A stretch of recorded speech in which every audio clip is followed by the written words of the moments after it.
하나님 말씀 보겠습니다. 하나님 말씀 요한복음 8장 51절에서 59절까지.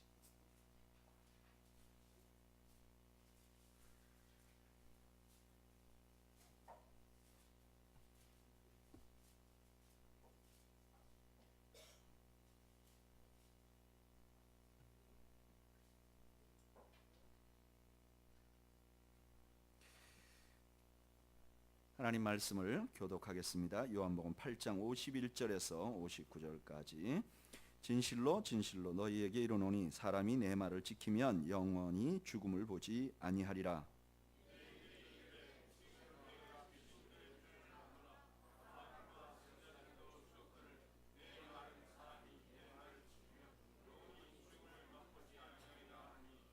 너는 이미 죽은 우리 조상 아브라함보다 크냐? 또 선지자들도 죽었거늘 너는 너를 누구라 하느냐?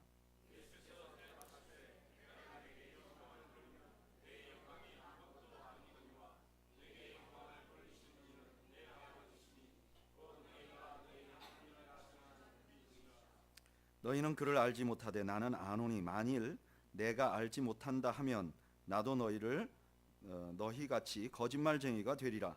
나는 그들을 알고 또 그의 말씀을 지키노라.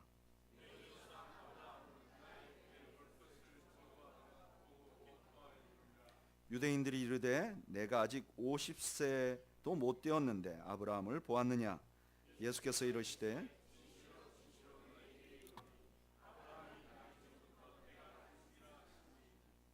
다 같이 보겠습니다.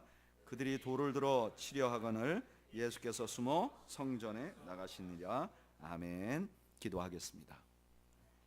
하나님 아버지 은혜 감사합니다. 오늘도 하나님 전에 나와서 하나님 경배하고 하나님 찬양하면서 주의를 하나님께 드릴 수 있도록 은혜를 주신 것 감사합니다.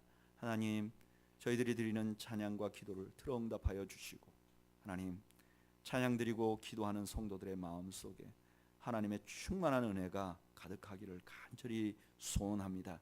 하나님, 특별히 물질을 드린 손길들을 기억하시고 하나님께서 저들이 드린 물질을 통해서 오직 하나님만 영광 받으시고 또한 드린 손길들마다 하늘의 신령한 복으로 땅의 풍요로운 복으로 갚아 주시옵소서.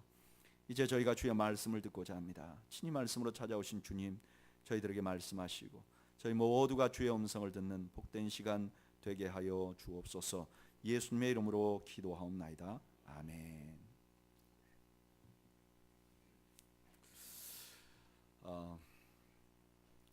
부부가 부부싸움을 할 때 절대 하지 말아야 할 말이 있다고 합니다. 그런가요? 네, 장론이 이때입니다. 대체적으로 한 4가지만 꼽아보면, 첫째, 우리 이혼해. 이 말은 절대 하면 안 된답니다. 그 다음에 내가 뭐 어때서 그러는 당신은 어떤 줄 알아. 이런 말 하면 안 됩니다. 그 다음에 세 번째는 옆집 아내, 옆집 남편같이 그럴 수 없느냐. 이런 말. 누구 엄마처럼 그럴 수 없느냐. 누구 아빠처럼 그럴 수 없느냐. 그 다음에 네 번째, 당신이 먼저 시작했잖아. 당신이 먼저 했잖아. 이런 말 하면 회복이 어렵다는 거예요. 그래서 이런 말은 절대로 부부간에 싸울 때도 하면 안 된다는 거예요.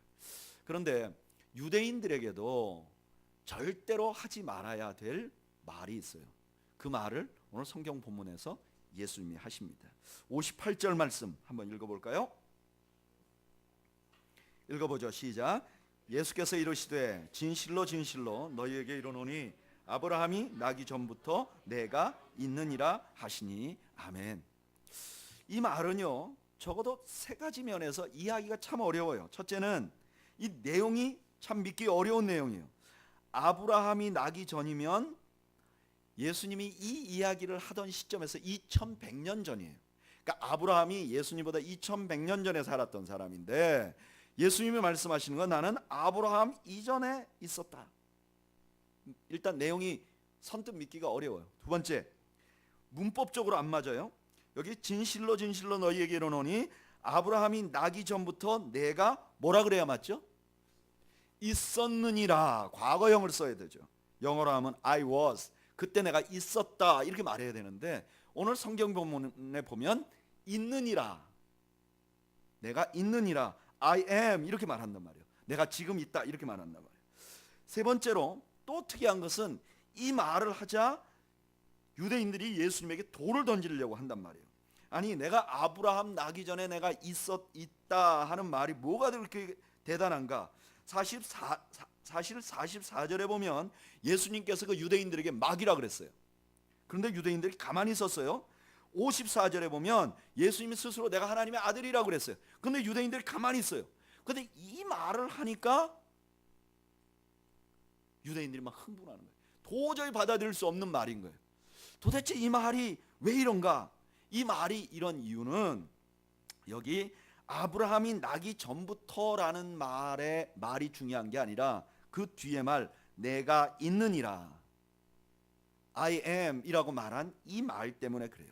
이 말이 어떤 의미를 가지고 있는가 그걸 알려면 출애굽기 3장으로 가야 돼요.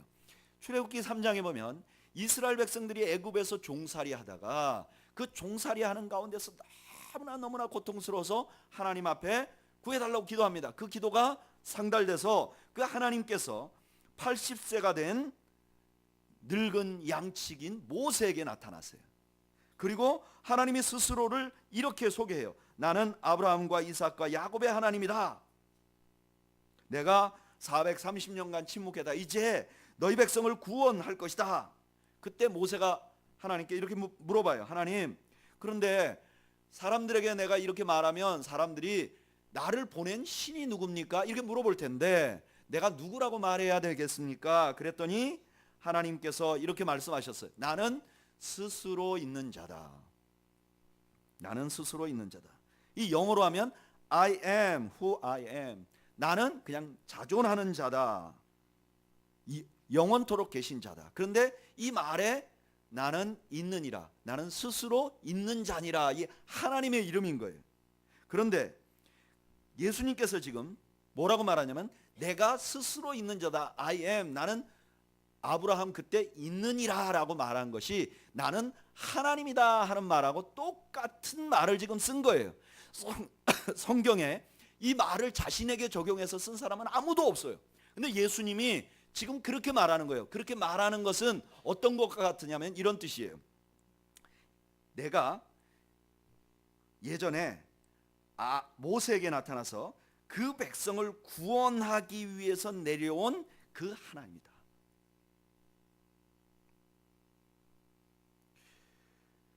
실제로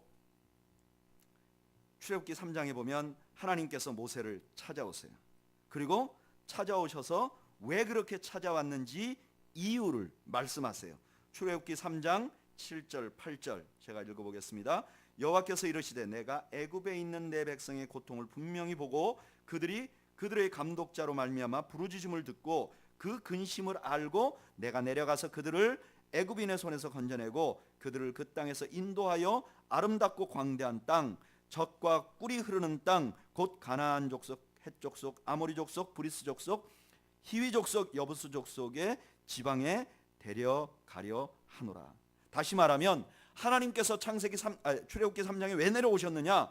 그 백성이 애굽 사람들의 종살이 하는 데서 구원하고자 내려오셨다고 약속하셨어요. 그리고 결국은 하나님께서 그 백성을 어떻게 하셨죠? 구원하셨어요. 그런데 예수님이 지금 말씀하시는 거예요. 내가 바로 그 하나님이다 라고 말하는 거예요. 그러니까 유대인들이 죽이려고 하는 거죠. 근데 여러분, 예수님은 실제로 그런 분이세요. 성경은 지속적으로 예수님이 이 땅에 우리를 구원하려고 오신 분이라고 말씀하셨어요. 대신 우리를 구속하고 있는 존재가 달라요. 출애굽기 3장에는 애굽이었고 지금은 죄예요. 애굽보다 훨씬 강한 죄에게 잡혀 있는 우리를 구원하시기 위해서 오신 분이세요. 우리 마태복음 1장 21절 읽어볼까요?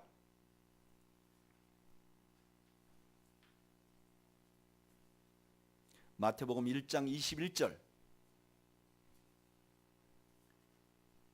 읽어보겠습니다. 시작. 아들을 낳으리니 이름을 예수라 하라. 이는 그가 자기 백성을 그들의 죄에서 구원할 자이심이라 하니라. 아멘. 예수님은 태어날 때부터 예언하기를 뭐라 그랬냐면은 예수님은 그 자기 백성을 그들의 죄에서 구원할 자라고 말씀하셨어요. 바울은 이렇게 말합니다. 디모데전서 1장 15절. 디모데전서 1장 15절. 338장 8페이지 읽어보죠. 디모데전서 1장 15절 읽어보겠습니다. 시작. 밑보다 모든 사람이 받을 만한 이 말이요 그리스도 예수께서 죄인을 구하시려고 세상에 임하셨다 하였도다. 죄인 중에 내가 괴순이라. 예수님은 누구신가? 이 땅에 죄인들을 구하러 오신 하나님이시라는 거예요. 여러분 믿으십니까? 그래서 누구든지 예수님을 만나면 죄의 종살이하고 있는 자신을 발견하게 돼요. 그리고 그 예수님에 의해서 죄로부터 자유함을 경험하게 돼 있어요. 너무나 많은 사람들이요 굉장히 지성인이고 굉장히 도덕적으로 살고 그러면서도 자신이 죄와 사탄의 종살이하고 있다는 사실을 모르는 거예요. 자기는 괜찮다고 생각하는 거예요. 그런데 예수님을 만나면 내가 괜찮지 않다는 것을 알게 되는 거예요. 내가 괜찮은 사람이 아니라는 걸 알게 되는 거예요. 그리고 예수님을 만나면 그로부터 내가 구원함을 받게 되는 거예요. 이 상황을 아주 극대화시켜서 보여주는 이야기가 하나 있어요.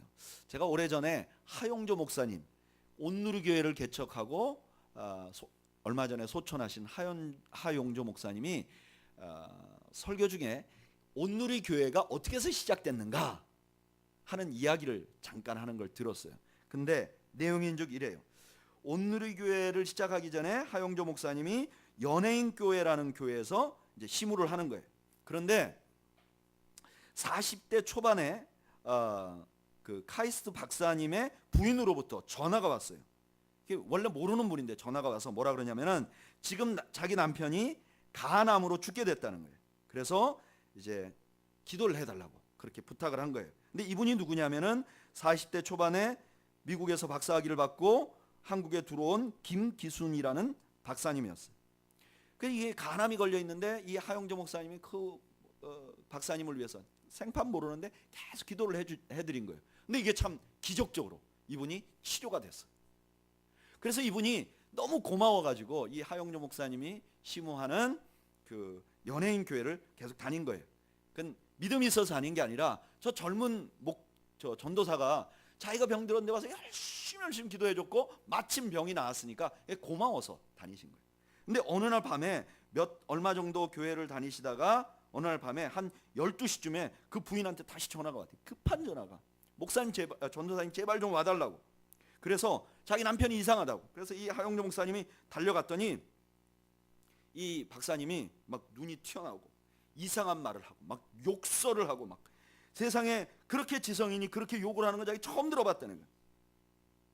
그래서 기도를 막 했더니 귀신이 나갔대요. 귀신이.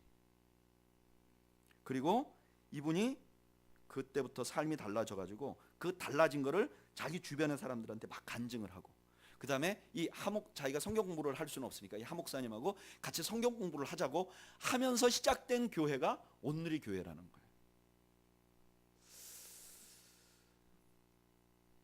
여러분, 너무나 많은 사람들이 자기가 죄인이라는 걸 몰라요. 그런데 예수님을 믿으면 제일 먼저 알게 되는 게 내가 죄인이라는 것을 알게 되는 거예요. 그런데 너무나 많은 사람들이 이게 얼마나 소중한지를 몰라요. 이게 얼마나 소중한지를 몰라. 이걸 모르면 자기는 굉장히 도덕적으로 살고 자기는 굉장히 열심히 살고 자기는 아무런 잘못이 없다고 생각했는데 나중에 주님 앞에 서면 내가 계속해서 죄에 끌려다녔다는 거, 내가 계속해서 죄 뒤에서 우리를 조종하고 있는 사탄에게 끌려다녔다는 걸 그때서야 알게 되는 거죠. 예수 믿는 사람들의 첫 번째 축복은 뭐냐면 내가 죄인이라는 걸 발견하는 거예요. 근데 그걸로 끝나면 아무 의미가 없죠. 예수님이 누구신가?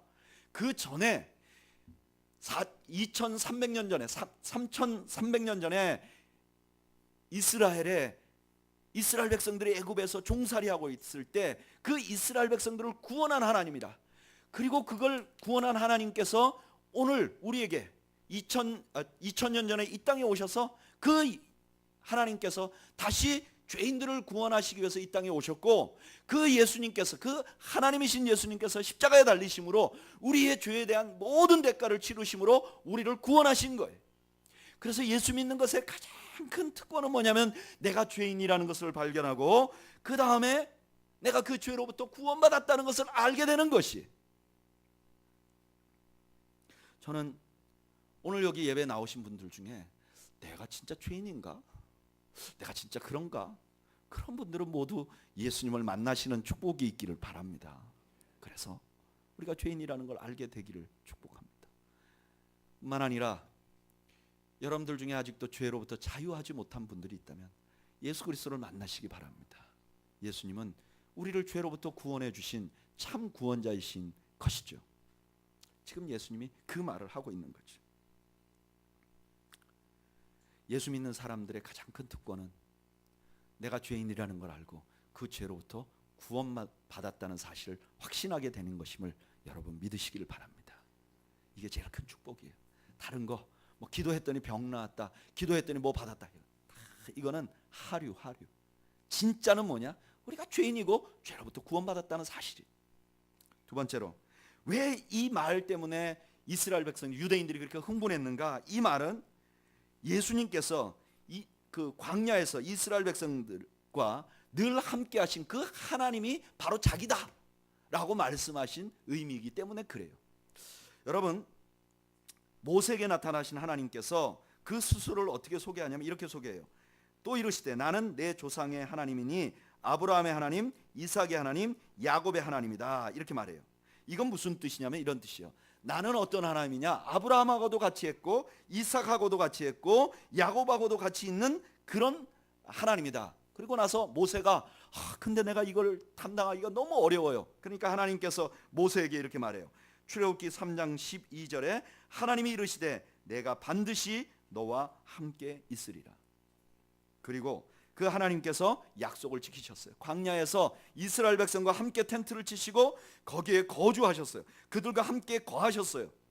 그런데 예수님이 말씀하시는 거예요. I am, 나는 아브라함보다 먼저 있느니라 라고 말하면 내가 너희들과 늘 함께 있었던 그 하나님이다 라고 선언하신 거예요. 근데 가만히 생각해 보면요, 예수님은 끊임없이 우리에게 그렇게 말씀하셨어요. 요한복음 1장 14절에 보면 예수님이 딱 나타나시는 장면을 보고 요한이 뭐라고 증거했는가 한번 읽어볼까요? 1장 14절.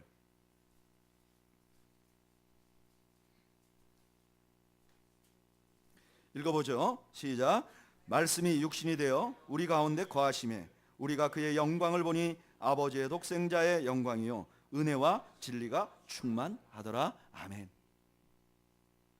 요한이 딱 보니까 예수님 누구 같으냐면은 광야에서 텐트 치고 있는 이스라엘 백성들과 함께하고 있는 그 성막과 똑같은 모습을 예수님에게서 본 거예요. 동행하시는 하나님의 모습을 본 거예요.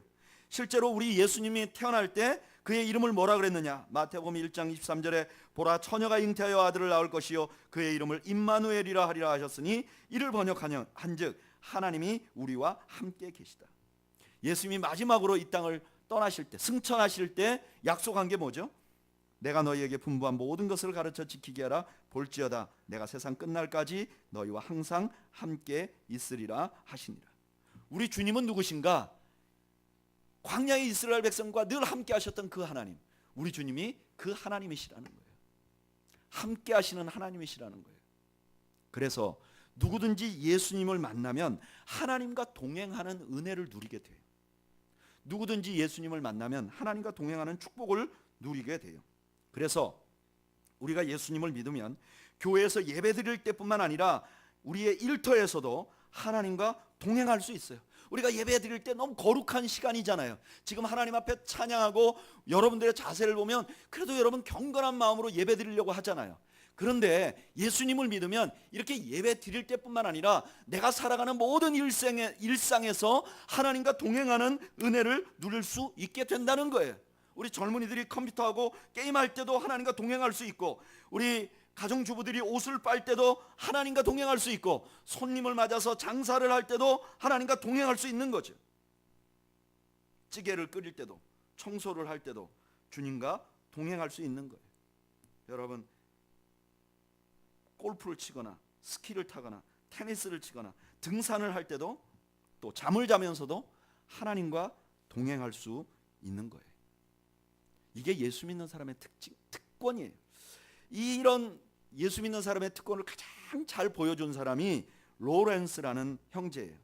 이 사람은 누구냐면은 수도원 원장이셨는데, 원래 수도원 원장은 보통 누가 되냐면은 그 수도원에서 성경을 필사하거나 경건회를 인도하는 분, 성경을 해석하는 분들이 수도원 원장이 되는데, 이분은 수도원 원장이 되셨는데 원래 출신이 주방장 출신이에요. 수도원 사람들도 먹어야 되잖아요. 근데 이분이 주방에서 주방 일을 하면서 얼마나 경건하게 살았으면 그 수도원의 원장이 되셨어요. 그리고 이분이 자기가 경건의 일지를 쓴 것이 지금 너무너무 유명한 책이 돼서 모든 크리스찬들이 읽는 책이 된 거죠. 그 로렌스 형제가 이렇게 말해요. 꼭 큰 일을 할 필요는 없다. 나는 날마다 프라이팬에 작은 계란 하나도 하나님을 사랑하는 마음으로 뒤집는다. 그 일이 다 끝나고 더 할 일이 없으면 나는 바닥에 엎드려 하나님을 경배한다. 내가 그렇게 할 수 있는 것도 그분이 주시는 은혜 때문이다. 그리고 나서 일어날 때면 나는 어느 왕보다 더 만족감을 느낀다. 설사 내가 아무것도 할 수 없다 하여도 나는 하나님을 사랑하는 마음으로 방바닥에 티끌 하나를 주워 올리는 것만으로도 족하다.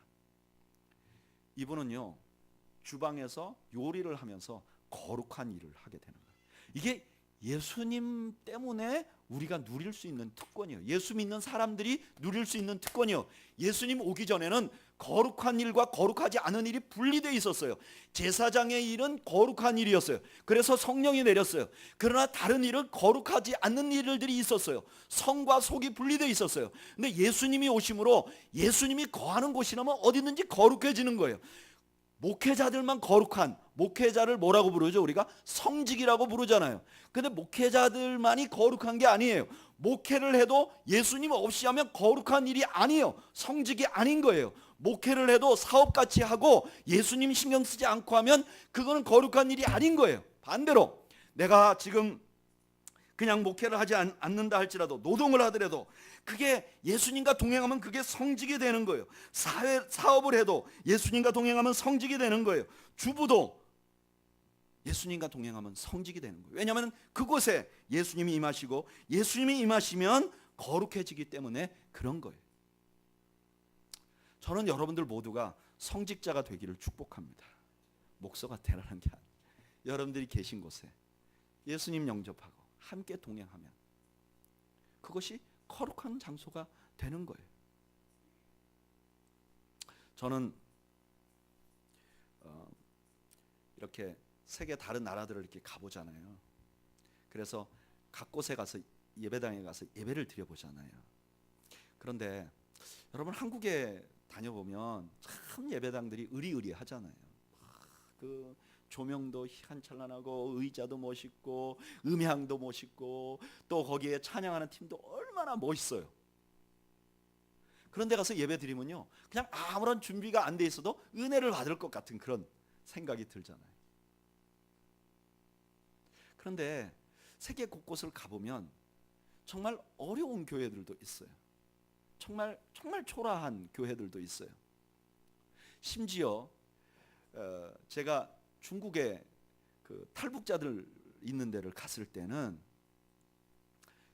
이 나무를 말이죠, 이렇게 두 개를 엮어가지고 양쪽에 나무를 휘어서 가운데를 묶고 그 바깥에다가 텐트천을 얹고 가운 안에다가도 텐트천을 얹고 운막같이 생긴 곳에 나무 큰 거예요. 거기서 이 사람들이 예배를 드리는 거예요. 근데 거기에 예배 드리러 온 사람들이 신앙심이 아주 깊은 사람들이 아니에요. 그저 탈북해갖고 교회로 가면 밥 준다고 해서 모인 곳이에요. 거기에 전도사님이 예배를 인도하는 거예요.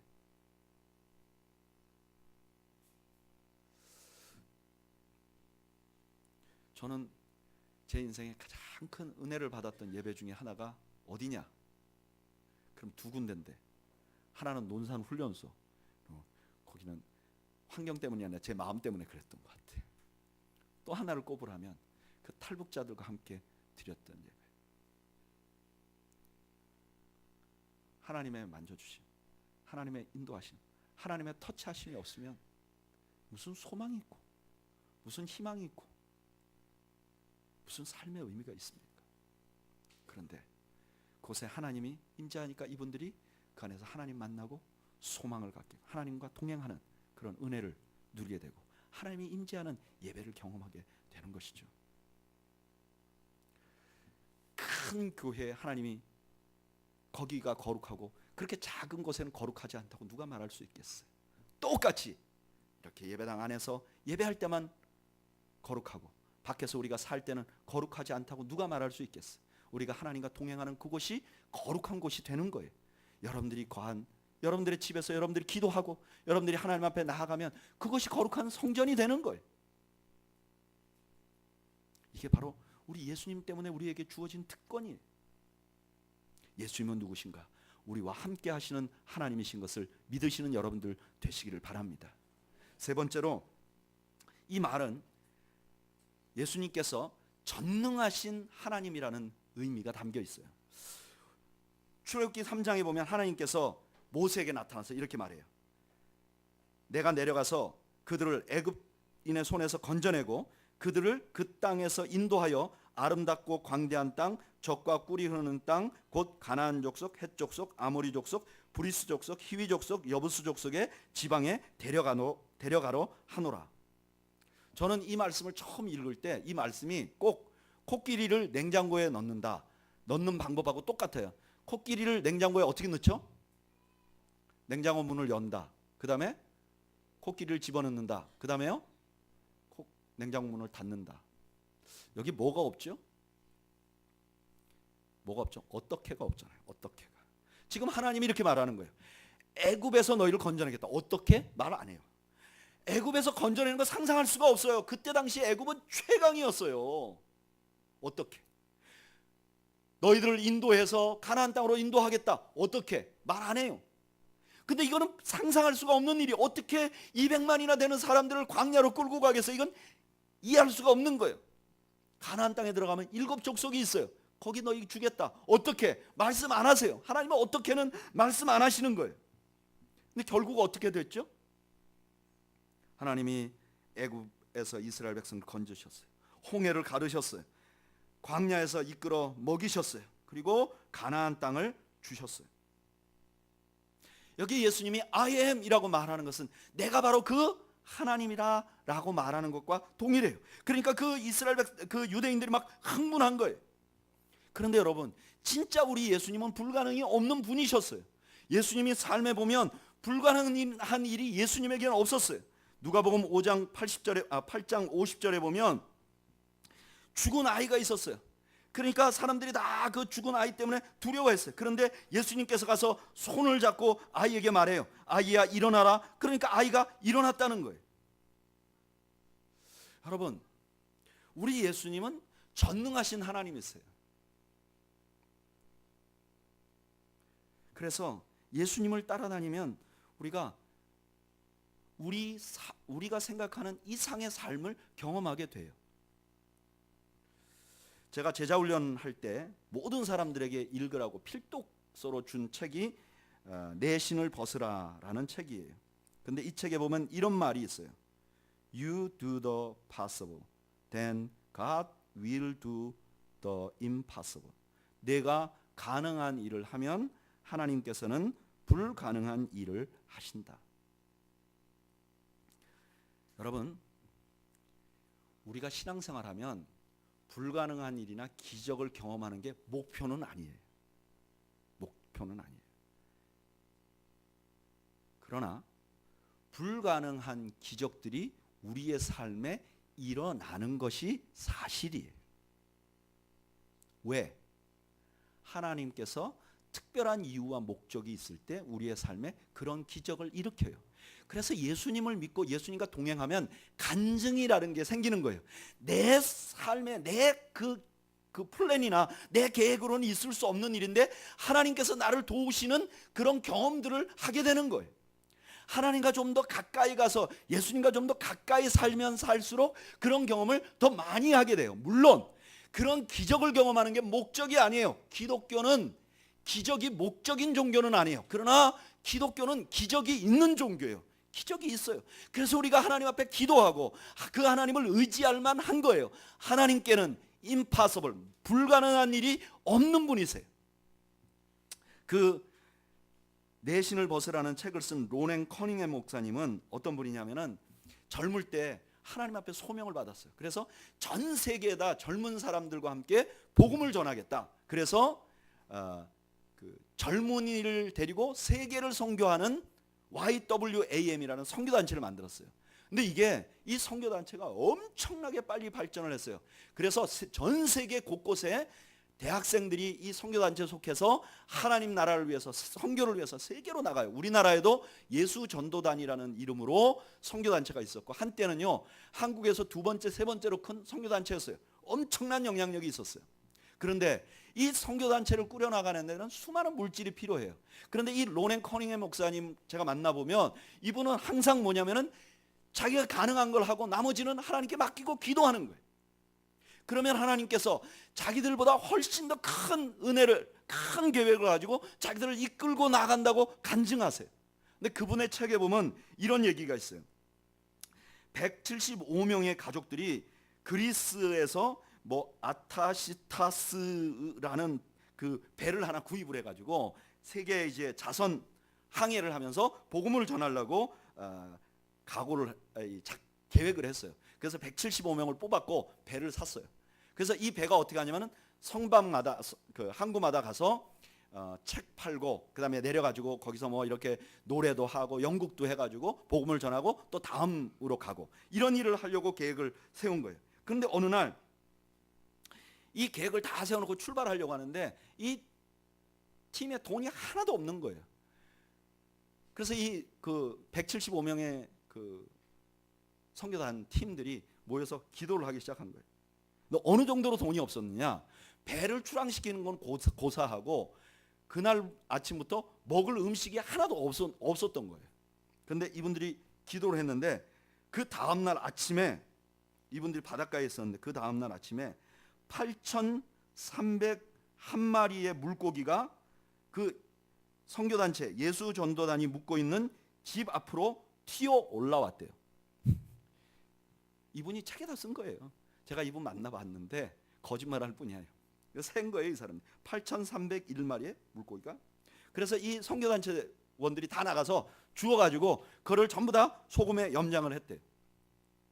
그래서 그걸로 얼마를 먹었느냐? 얼마를 먹었느냐는 안 나와요. 8,301마리의 물고기가 튀어올라서 그걸 먹었다는 거예요. 더욱 신기한 거는 그 물고기가 다른 데는 아무 데도 튀어오르지 않고 그 예수전도단 단원들이 묵고 있는 집 앞에만 튀어올랐다는 거예요.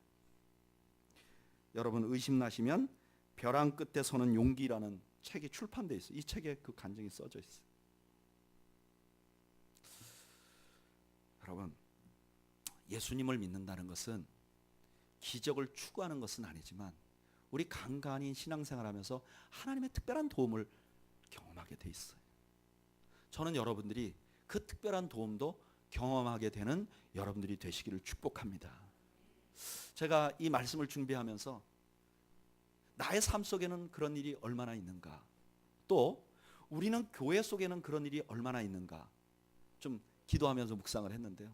저도 할 말이 굉장히 많아요.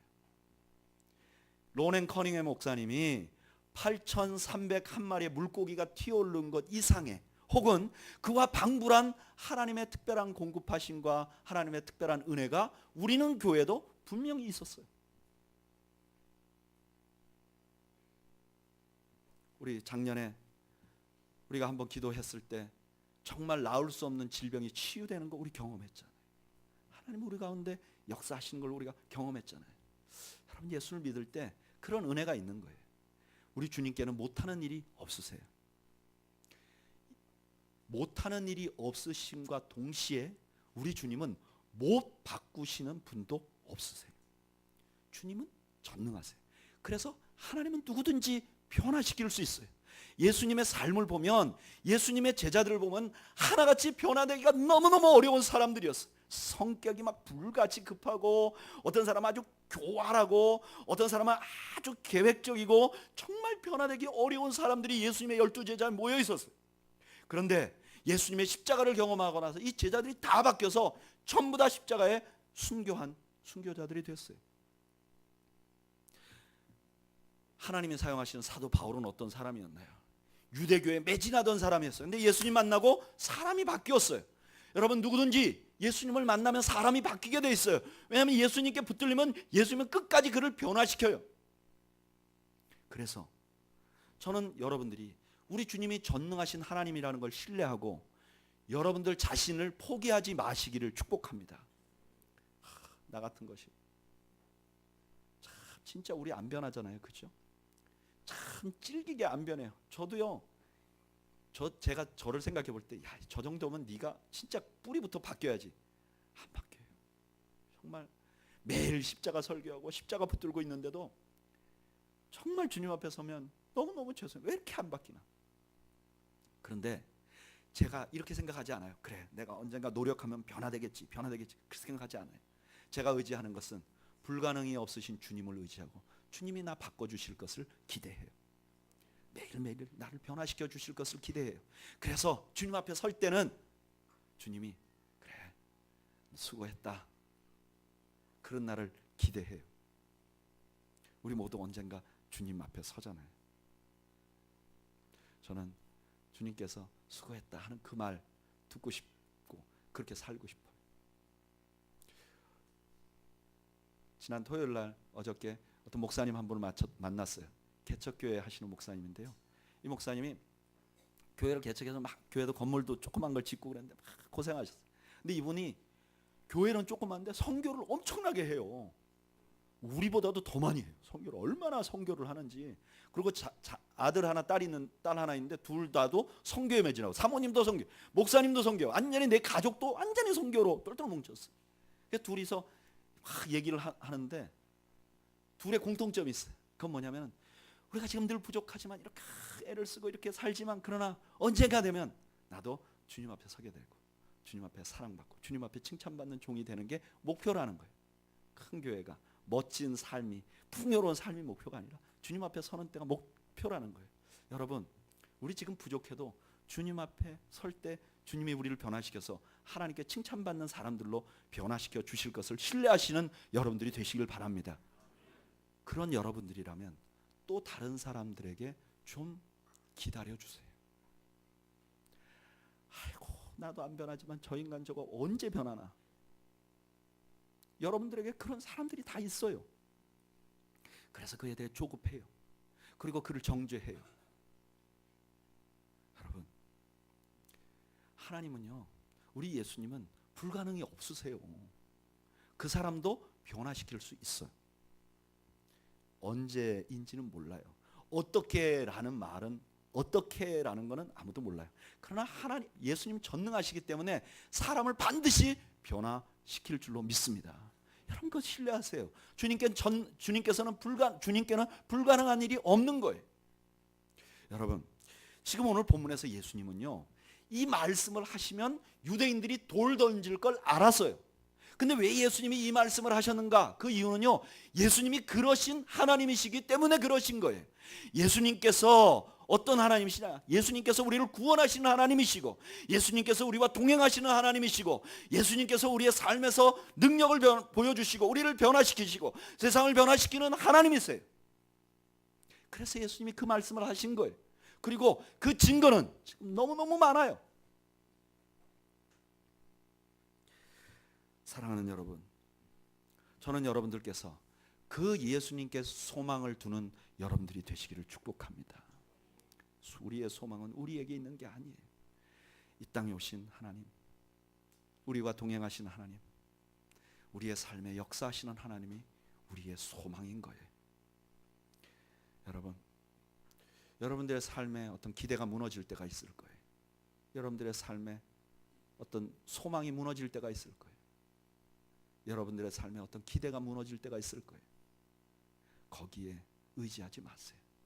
우리의 소망은 하나님이신 예수 그리스도께 있다는 사실을 잊지 않는 여러분들이 되시기를 주님의 이름으로 축복합니다.